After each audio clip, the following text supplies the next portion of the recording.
Most of what we say isn't actually in our words at all. It's kind of hidden, like that giant chunk of an iceberg you don't see beneath the surface. So today we're going to dive into the Unspoken Code by PPN and unlock what we are really saying to each other. Have you ever had that feeling? You've said something as clearly as you possibly can, and the other person still doesn't get it? It's so frustrating, right? Well, it turns out the problem isn't always the words themselves. It's this unspoken code that we're just not reading. So here's what we're going to do. First, we'll figure out what we're really saying. Then, we'll get into our most common communication mistakes. After that, we'll talk about how to unlock clearer communication. And I'll even give you a super simple 5-minute action plan. And finally, we'll wrap up with the true power of our words. All right, let's jump right in. What are we really saying? It's time to get to the bottom of this unspoken code. Okay, so think of our language like an iceberg. The words we actually speak, that's just a tiny little tip you see above the water. But underneath, that's where the real story is. That's where you'll find all our hidden emotions, our cultural context, our subconscious patterns, and that's exactly why just hearing the words is, well, it's only half the battle. Okay, time to get real for a second and look at some of our common communication mistakes. And hey, this isn't about pointing fingers. These are hidden habits that pretty much all of us have. Just diagnosing them is the first huge step to getting better. So mistake number one, and this is a big one, we take language at face value. We just hear the literal words and think, yep, got it. But we're completely missing the real message. Oh man, we've all been there, right? Your colleague says it's fine, but their tone just screams disappointment. The words say one thing, but that tone, it's like a big flashing warning light that says this is absolutely not fine. That's the hidden signal we just can't afford to ignore. All right, mistake number two. This is a habit I think every single one of us is guilty of at some point. It's leaning on those verbal crutches. The cliches and filler words that just kind of sneak into our sentences and make everything sound fuzzy.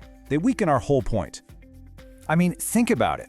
When you say basically or like over and over again, what are you really doing?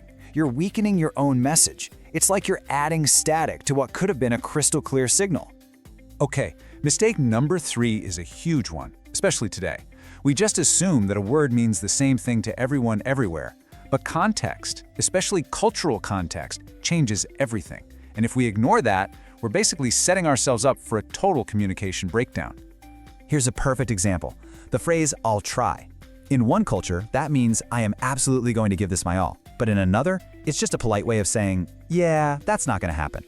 If you misread that one simple phrase, you and the other person are on completely different planets. It just goes to show you, context is everything.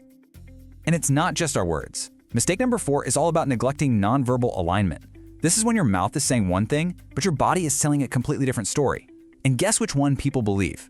Yep, the body language. Every time. You see it all the time, right?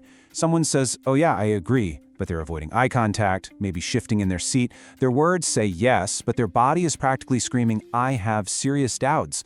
When those two messages clash, we are hardwired to believe the nonverbal one. And now for mistake number 5. And honestly, this might be the toughest one because it requires us to look in the mirror. It's when we fail to reflect on our own language habits. We just aren't aware of how our own word choices might be broadcasting our true feelings. Here's a great example of that.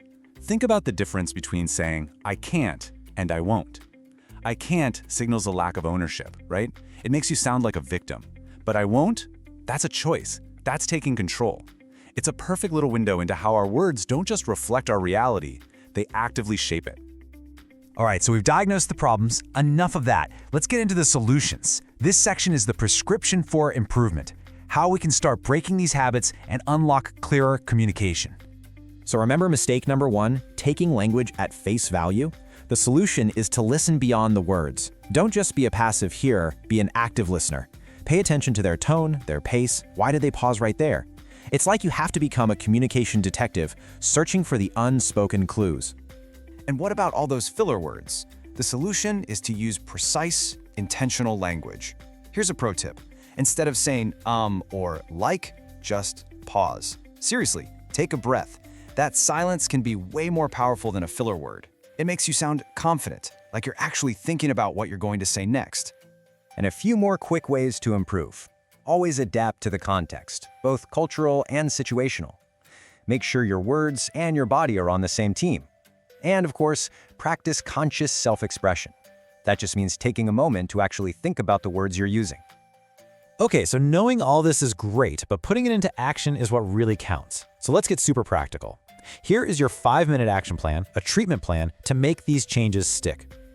And this is really easy stuff you can start today. First, just try a daily awareness practice. Maybe jot down a few phrases you used in a journal. Second, do a quick tone and context check in your next conversation. Ask yourself, what's the unspoken meaning here? Third, replace filler words with power words. Swap "I think maybe" for a strong "I believe." Fourth, and this might feel weird, but it works, record yourself talking for a minute to see if your body language lines up. And finally, ask a trusted friend or colleague for feedback. Seriously, ask them what hidden signals they pick up from you.